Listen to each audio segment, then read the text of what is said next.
Good morning students. आज मैं आपको इंग्लिश लिटरेचर की poem lines written in early spring का हिंदी एक्सप्लेनेशन बताने वाली हूँ, जो कि विलियम वर्ड्सवर्थ द्वारा लिखी गई थी। तो चलिए शुरुआत करते हैं पोएम से, पोएम के फर्स्ट पैरा से। तो फर्स्ट पैरा में यहाँ लिखा हुआ है, I heard 1,000 blended notes while in a groove I sat reclined in that sweet mood when pleasant thoughts bring sad thoughts to the mind। तो इस लाइन का मतलब क्या हो रहा है, जब पोएट एक गार्डन में बैठे हुए थे तभी क्या हुआ, वहाँ जो नेचर था उसको देख के उन्हें कुछ भावना जगी। यानी कि यहाँ ग्रूव्स मीन्स गार्डन कह सकते हैं। आप देख रहे हैं यहाँ ग्रूव लिखा हुआ है, ग्रूव मीन्स गार्डन हुआ। यानी कि जब वो आराम से बैठे हुए थे उस गार्डन में तो वह क्या सुने कि हज़ारों की संख्या में ब्लेंडेड नोट्स का मतलब क्या हुआ, मतलब मिक्स आवाज़ें सुनाई दी। जैसे आप कभी मार्केट जाते हैं तो आपको बहुत सारी आवाज़ें सुनती हैं। जब आप मॉर्निंग में उठते हैं तो आपको बहुत सारी आवाज़ें सुनाई देती हैं, जैसे बर्ड्स की, एनिमल्स की, तो सब आवाज़ें मिक्स हो जाती हैं, यानी कि ब्लेंड हो जाती हैं। वैसा ही उनके साथ हुआ कि जब वह बगीचे में बैठे हुए थे तो उन्हें कई सारी आवाज़ें, मतलब बर्ड्स की, एनिमल्स की आवाज़ें सुनाई दी होगी, इसलिए उन्होंने यहाँ ब्लेंडेड नोट्स का शब्द यूज़ किया है। नेक्स्ट चलते हैं, देखिए यहाँ पर in that sweet mood when pleasant thoughts, मतलब क्या हुआ, उस समय जो उनका मूड था वो बहुत ही अच्छा था, मतलब अच्छे अच्छे विचार आ रहे थे, थॉट्स आ रहे थे। जब वहाँ का माहौल उन्होंने देखा, वो आवाज़ें सुनी जो उनके कानों में गूंज रही थी, उस समय उनका मूड बहुत अच्छा था। नेचर को देखकर उनके मन में जो विचार आ रहे थे वो काफ़ी प्लीजेंट थे, मतलब सुकून देने वाला विचार था। लेकिन तभी क्या हुआ, bring sad thoughts to the mind, मतलब कि तभी उन अच्छे अच्छे विचारों ने क्या किया, एक सैड विचार दिमाग में आ गया। मतलब वो कौन सा सैड थॉट था, जो उदासी से भरा हुआ विचार था जो मन में आया। तो ये आपको सेकेंड पैरा पढ़ने पर, उसका मीनिंग समझने पर आपको समझ में आ जाएगा। तो चलिए नेक्स्ट सेकेंड पैरा पढ़ते हैं। To her fair works did nature link the human soul that through me ran and much it grieved my heart to think what man has made of man. तो देखिए यहाँ समझने की कोशिश कीजिएगा, क्योंकि ये पोइट्री है, इतनी आसानी से आपको समझ नहीं आएगा।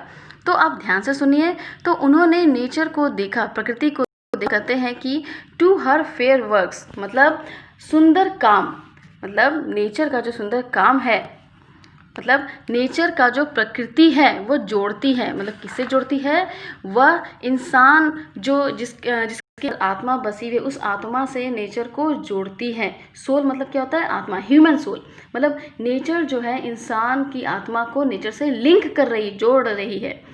तो मतलब किसके कामों से, नेचर के अच्छे कामों से इंसान की आत्मा को जोड़ रही है। जब आप नेचर में बैठते हैं, किसी गार्डन में बैठते हैं, तो आपका मन एकदम तृप्त हो जाता है, मतलब प्रसन्न हो जाता है, प्रफुल्लित हो जाता है। तो पोएट ये कहना चाह रहे हैं कि प्रकृति जो है वो अपनी सुंदरता को इंसान की आत्मा जो मेरे अंदर समाई हुई है उससे जोड़ रही है। और जोड़ के क्या कर रही है, मुझे मेरे अंदर प्लीजेंट थॉट्स ला रही है। देखिए इतना तक मैं आपको शुरू से समझा रही हूँ, समझने की कोशिश कीजिएगा कि जब पोएट गार्डन में बैठे हुए थे और जब उन्होंने नेचर की सुंदरता को देखा तो उनका मन मोहित हो जाता है, बहुत ही सुकून सा महसूस होता है।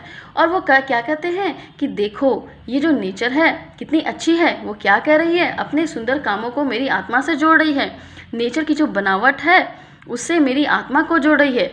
आगे देखिए, आगे थर्ड पैरा में क्या कह रहा है, through primrose tufts in that green bower and the periwinkle trailed its wreath and this is my faith that every flower enjoys the air breath। यहाँ तक हम लोग पढ़े कि जब मैंने नेचर के इतने अच्छे काम को देखा कि वो मनुष्य के लिए इतना अच्छा काम कर रही है, नेचर अपनी सुंदरता से मनुष्य को सुकून देने का काम कर रही है। लेकिन जब मैंने इस चीज़ को महसूस किया कि नेचर के इस काम को देखा तो इससे मुझे दुख भी हुआ। यहाँ पर ग्रीव्ड मतलब भी लिखा होता है, ग्रीव्ड मतलब क्या होता है, दुख होना। क्या चीज़ का दुख हुआ उन्हें, बोलता है पोएट कहते हैं कि आप सोच रहे होंगे कि ऐसा क्यों हुआ, तो आगे देखिए आपको पता चल जाएगा। It grieved my heart to think, मतलब मेरे हृदय को दुखी कर दिया, सोचने में मजबूर कर दिया कि what man has made of, मतलब इंसान ने इंसान के लिए क्या किया। जैसे कि आप खुद भी देख रहे हैं कि कोरोना पूरे वर्ल्ड वाइड में पैंडेमिक बन चुका है, पैंडेमिक मतलब महामारी की तरफ फैल चुका है। तो ये किसकी देन है? प्रकृति के साथ खिलवाड़ करने की देन है जो मनुष्य ने की है। ठीक है, अब बोल रहा है वो नेचर जो हम लोग को ऑक्सीजन देती है, जीवन देती है, उसके साथ हम लोग क्या कर रहे हैं? विनाश कर रहे हैं। तो कोरोना ने इंसान को क्या से क्या बना दिया। अब आपको क्या करना है, आपको आगे समझ आ जाएगा कि आगे का लाइंस क्या कहना चाह रहा है। ठीक है, तो थर्ड पैरा में हम लोग देखते हैं। थर्ड पैरा में कह रहा है कि प्रिमरोज टफ्स, मतलब प्रिमरोज टफ्स मतलब क्या होता है? सदाबहारी जो गुलाब होते हैं उनका गुच्छा दिखाई दे रहा है उन्हें। हरी हरी जो झाड़ियां हैं, प्रकृति का सुंदर नज़ारा है वो दिख रहा है। जो पेरीविंकल है मतलब सदाबहार फूल, जो छोटे छोटे फूल हैं वो क्या है? ट्रेल्ड इट्स रेड्स, मतलब माला की तरह सजी हुई है और प्रकृति को सुंदर बना रही है, जो गुच्छे के रूप में वहीं गार्डन में है। And this is my faith that every flower enjoys the air it's breath, मतलब पोइट कह रहे हैं कि फूलों की उस सिचुएशन को देखते हैं और क्या देख रहे हैं वो? कि फूल हिल रहे हैं, घूम रहे हैं, और कहते हैं दिस इज़ माई फेथ। अब पोइट कह रहा है ये मेरा विश्वास है कि मुझे ऐसा लगता है कि एवरी फ्लावर मतलब जितने भी यहाँ फूल हैं वो इंजॉय कर रहे हैं इस हवा का, जो आप सांस लेते हैं, हर एक सांस को लेते हुए ताज़ा हवा का आनंद ले रहे हैं। नेचर अपने में कितना अच्छा काम कर रही है, पर वहीं इंसान ने इंसान को क्या बना दिया। चलते हैं अब नेक्स्ट पैरा की तरफ। अगर आपको कोई भी लाइन समझ ना आए तो प्लीज़ मेरे कमेंट बॉक्स में ज़रूर लिखें, और प्लीज़ मेरे इस वीडियो को लाइक शेयर सब्सक्राइब ज़रूर करें। इससे क्या होगा, मुझे भी मोटिवेशन मिलता रहेगा। तो चलिए आगे पैरा का मीनिंग समझते हैं। मैं टर्न कर रही हूँ। The birds around me hopped and played. तो इसका मतलब क्या हो रहा है? इसका मतलब ये हो रहा है कि जब पोएट वहाँ बैठे हुए और अपना एक्सपीरियंस शेयर कर रहे हैं, यानी कि मेरे चारों तरफ जो बर्ड्स है वो उछल कूद रहे हैं। हॉप मतलब उछलना, प्ले मतलब खेलना कूदना, मतलब मेरे आसपास जो भी बर्ड्स है वो उछल कूद के खेल रहे हैं। Their thoughts I can not measure, मतलब उनका जो विचार है, मतलब कितने खुश है वो, उस चीज़ को मेज़र नहीं किया जा सकता। मतलब वे लोग इतने खुश हैं कि उनका मेज़रमेंट भी नहीं किया जा सकता, मैं बयां भी नहीं कर सकती। मैं उनकी खुशी को बयान नहीं कर सकती कि वो कितने खुश हैं नेचर से, ऐसा पोइट का कहना है। वो वहाँ बैठ के गार्डन में सब ये सब सोच रहे हैं। आगे पोइट क्या कहते हैं? But the list motion which they made it seemed a thrill of pleasure, लेकिन जो मोशन, जो गतिविधियाँ वहाँ पे हैं वो लोग कर रहे हैं, ऐसा प्रतीत हो रहा है कि कितने सुकून से बिल्कुल परिपूर्ण लग रहा है। ऐसा लग रहा है कि वो जो बर्ड्स है बहुत ही खुश है और बहुत ही आनंद से परिपूर्ण है, यानी कि वे लोग नेचर का पूरा सदुपयोग कर रहे हैं। तो ये था फोर्थ पैरा का मीनिंग। नेक्स्ट चलते हैं फिफ्थ पैरा का मीनिंग, इसको समझते हैं। बोल रहा है the budding twigs spread out their fans. इसका मतलब क्या हो रहा है? The budding twigs spread out their fan to catch the breezy air and I must think do all I can that there was pleasure there. बोल रहा है the मतलब बडिंग ट्विग्स मतलब जो होता है बेसिकली जो फ्लावर्स जो होते हैं, जब कली खिलती है तो नए नए पत्ते आते हैं, उसको बोलते हैं बडिंग ट्विग्स, यानी कि खिलते हुए छोटे छोटे पत्ते, उन्हीं को बोलते हैं budding twigs.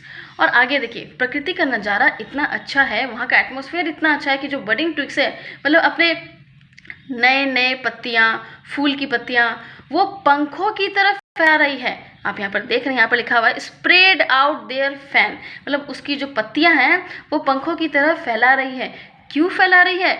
To catch the breezy air, यहाँ पर लिखा हुआ है to catch the breezy air, मतलब वहाँ की जो शुद्ध हवा जो बह रही है उसको महसूस करने के लिए, उसका आनंद, उसका लुत्फ़ उठाने के लिए वो अपनी पत्तियाँ को खोल रही है, मतलब उन ताज़ी हवाओं का आनंद लेने के लिए पत्तियाँ को फैला रही है, फैन की तरह स्प्रेड कर रही हैं। And I must think do all I can that there was pleasure there, मतलब और इस समय मैं केवल यही सोच सकता हूँ कि वहाँ कितनी सुकून है, कितनी शांति है, ये सिर्फ मैं सोच सकता हूँ। यहाँ पर लिखा हुआ है आई मस्ट थिंक। वो सिर्फ सोच सकते हैं, ऐसा पोएट कह रहे हैं, महसूस कर सकते हैं, इसके सिवा मैं कुछ नहीं कर सकता। आगे लास्ट पैरा देखिए, if this belief from heaven be Saint such a nature's holy plan, have I not reason to lament what man has made of man? आगे लास्ट पैरा में पोएट यानी कि विलियम वर्ड्सवर्थ क्या कहते हैं, देखिए आगे फिर से दुखी हो जाते हैं। लैमेंट मतलब भी दुख होता है।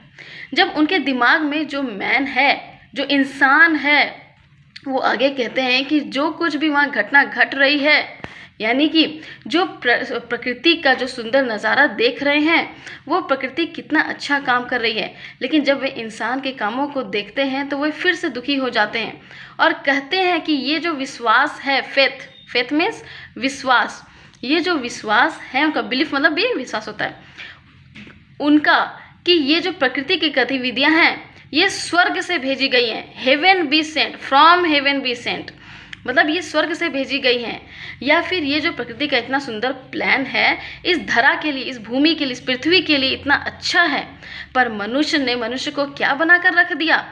तो क्या ये कारण नहीं हो सकता दुख होने का, लैमेंट होने का? इतनी अच्छी प्रकृति हमें मिली है जो हर तरह से आनंद प्रदान करती है, लेकिन ये इंसान जो है वो क्या कर रहा है, वो इस प्रकृति की सुंदरता का सत्यानाश कर रहा है, उससे खिलवाड़ कर रहा है। इन सब विचारों को जब हम सोचते हैं, वो पोएट सोचते हैं तो वो दुखी हो जाते हैं। ये सब क्या कारण नहीं है उनके दुखी होने का, उनके विलाप होने का? तो ये था इस पोएम का Hindi explanation. So students, I hope आपको ये पोइट्री समझ आई होगी। तो बस प्लीज़ आपसे रिक्वेस्ट है कि ज़्यादा से ज़्यादा इस लिंक को शेयर करें ताकि आपके फ्रेंड्स भी समझ सकें, और प्लीज़ मेरे इस चैनल को सब्सक्राइब करना ना भूलें। आप सब्सक्राइब भी करें, इस बेल आइकन, इस येलो कलर के बेल आइकन को भी दबाएं ताकि आपको मेरा नेक्स्ट वीडियो का नोटिफिकेशन भी मिलते रहे। आज के लिए इतना ही। Thank you. Have a nice day.